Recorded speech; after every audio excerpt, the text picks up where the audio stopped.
माझे नातेवाईक यांनी मला माझ्या आजाराबाबत एक मार्गदर्शन केलं होतं. त्यात संजीवनी होमिओपॅथिकमध्ये डॉक्टर सपना यांच्याकडे मी ट्रीटमेंटसाठी आलो होतो. पहिल्या 15 दिवसात मला म्हणजे माझ्या आजाराबाबत खूप रिलीफ मिळालं. आता मी ट्रीटमेंट कंटिन्यू करतो आहे पुढे. सर, तुम्हाला जो त्रास होता तो पण तुम्ही सांगा.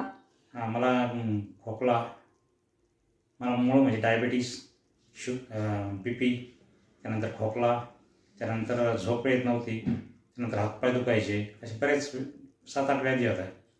त्यात मी 15 दिवसाच्या ट्रीटमेंटमध्येच मला 50%च्या वरती रिलीफ मिळालं. म्हणजे मी आता पूर्ववत माझं म्हणजे माझा थकवा माझा जवळजवळ 80% गेलेला आहे आणि खोकलाही माझा बराच थांबलेला आहे.